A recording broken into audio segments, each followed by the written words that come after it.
Hello, I am Dr. Lee Jong-guk from Upgyujong Oracle Dental Clinic. This time, I will talk about maintenance after clear aligner treatment. Actually, lots of seminars don't really focus on maintenance. Since other steps of diagnosis, treatment planning and problem solving are really important, more focus was on them, leaving maintenance on the back burner. That's why many lectures have not covered it. So, today I'm going to take some time to look more closely at maintenance. Teeth can continue to move even after the end of orthodontic treatment. That's what textbooks say. Relapse can occur, most often between 6 months and 1 year after treatment. And we are attempting to minimize relapse by having patients wear retainers. I believe you are all familiar with the types of retainers. First, a fixed retainer is a wire glued to the back of the teeth. And among removable retainers, these three are most common. We usually have these two types for removable ones. This wraparound retainer is mostly used. This is also called a circumferential retainer. And this clear retainer is also used a lot after clear aligner treatment. Which one to use can vary depending on actual cases.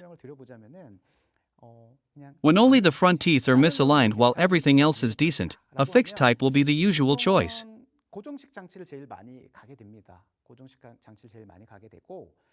And a wraparound retainer can also be used additionally. But patients who went through clear aligner treatment may feel some resistance to using such a thick retainer. And this fixed retainer can do most of the works. But it may become damaged or fall off. Then, a clear retainer can be used as an auxiliary tool. It should be worn during the night time for the first 1 to 2 months. And for the remaining period, it can be worn once a week or can be kept just in case. There should be a case-by-case approach, but this is the general guide.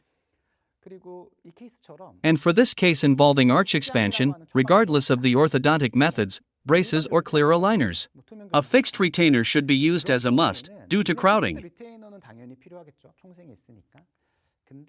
And instead of a clear retainer, a wraparound retainer is a better choice here. As this case involved arch expansion, it will try to go back to the previous status. A clear retainer will also do the work, but I usually use this wraparound type, which is sturdier and firmer. So, in cases of arch expansion, you have to keep this in mind. And for an overbite case, whether it was treated with braces or clear aligners, a deep bite can worsen over time after bite opening. I think such relapse cases are quite common, so I use an anterior bite plate, ABP, as well as a removable retainer. Then the mandibular anterior teeth will be in contact with this first. It can be designed to help prevent a deep bite from getting worse. A wraparound retainer is better than a clear retainer in these cases. Of course, a clear retainer can also be used with a bite ramp attached on the inside. So, the point is to have such strategies to avoid the bite deepening. An open bite also can recur frequently. There can be various designs to prevent relapse, and causes also vary. It can reopen due to tongue movement, or jaw joint issue can be a reason. Anyway, an open bite has a high possibility of relapse. To prevent that, specific design elements can be added to keep the tongue properly positioned. For a case with spacing on upper and lower jaws, a fixed retainer will definitely be a right choice.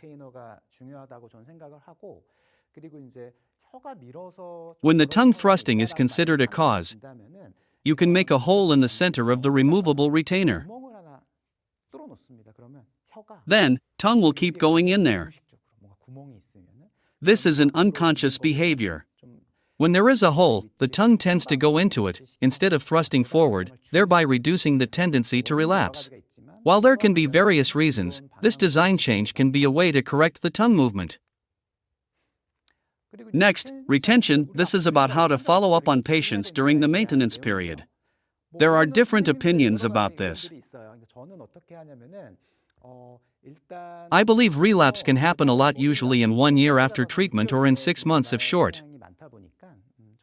So, I do the first checkup in 2 months after treatment, and when things seem a bit unstable, I make another appointment 2 months later.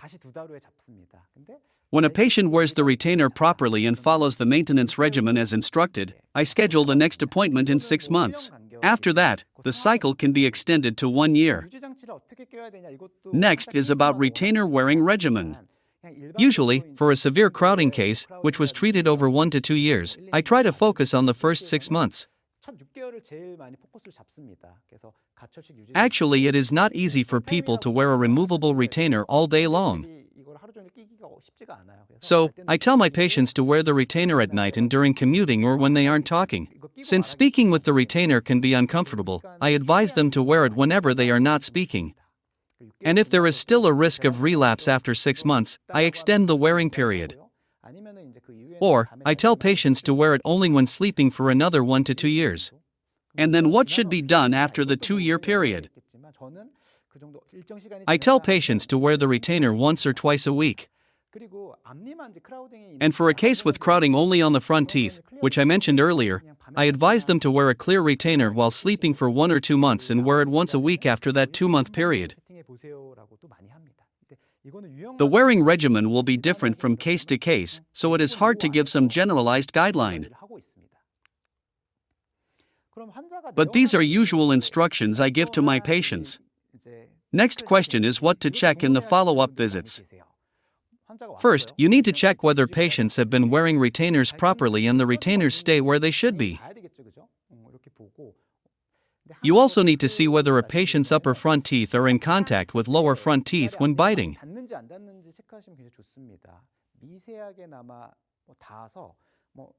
You can check with your fingers. If you feel slight mobility of front teeth, this is a sign that the retainer might fall off in 1 or 2 years or teeth may start to spread. So, if you detect such signs of early contact of incisors, you may need to make some occlusal adjustments. Make sure you check this.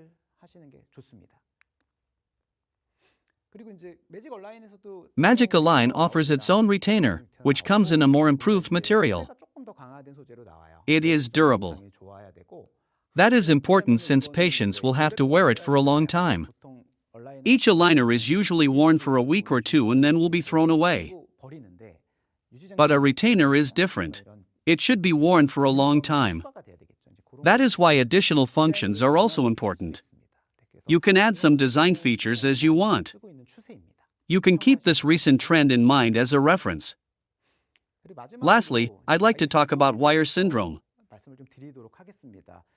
Some of you might find it unfamiliar, but we actually see this quite often in clinical practice.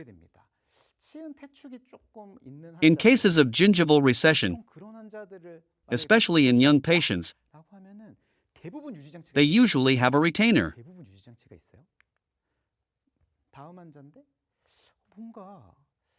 And that's same for cases of misaligned teeth like this. This is unusual. It was like this at first, but it returned to the original status after straightening, which is quite rare. So, this may mean that there are some misalignments made in an unexpected direction, and some protrusion can happen, too.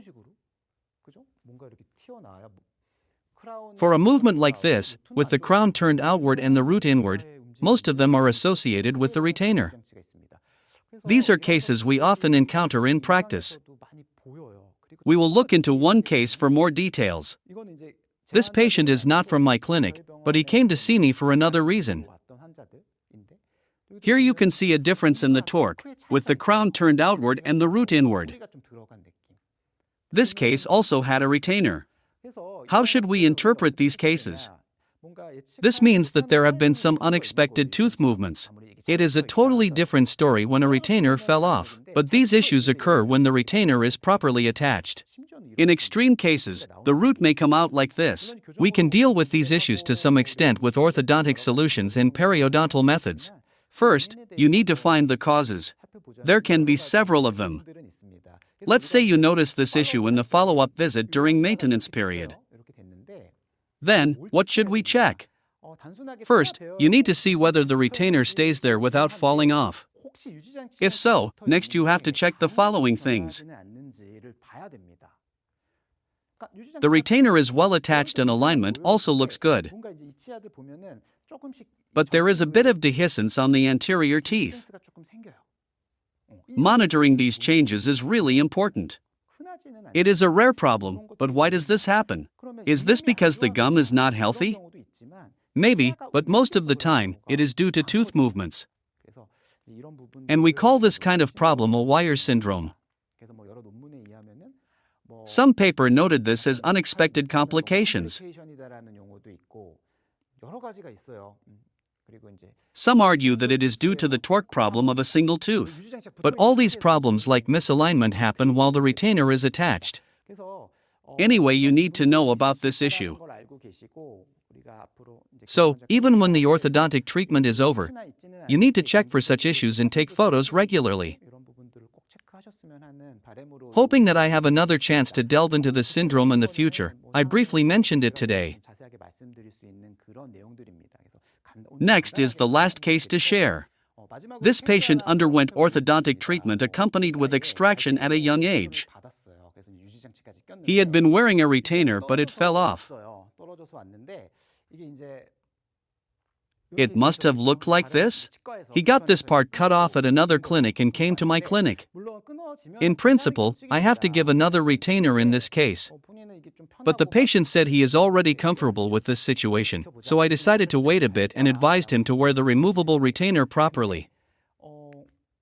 But he came back saying that his front teeth look a bit off, about 7 or 8 months later. It was like this, but I cut this part off, as in this photo. Only 7 or 8 months have passed from the previous visit, but during that time the patient did not wear the removable retainer properly. And the crown was tilted outward and the root was twisted inward. That's why I cut this off. After cutting this part off, I told him to wear the removable retainer properly and it returned to the previous status. What I would like to say about this case is this. For cases of patients who got treated at another clinic, you should be careful with cutting the retainer off or rebonding it. That may lead to a problem like the root or crown being twisted. People say there are various reasons to this syndrome. Some say that it is some sort of activation as the wire itself is twisted like this. Whatever the reason is, when you have to cut the retainer off or rebond it, you have to keep in mind these unexpected issues that might come up and inform patients of them. It is okay when the patient went through orthodontic treatment at your clinic. But if the case is from another clinic, what you do as a favor may come back and bite you. So keep this in mind. Today was the last session for Clear Aligner Master Course. Looking back, we went through all these steps: diagnosis, ordering, start phase, progress, and problem solving. And we looked into the last step of maintenance today. When you don't know where to start, make sure to keep these steps in mind and build on it as you go. Then, it will be a great help when you're using clear aligners in practice. If you have more questions and want to know more, we have offline master courses for you. You can reach us and get more information about the courses. Thank you for staying with us until the last session. I hope to see you again for another great opportunity. Thank you for watching.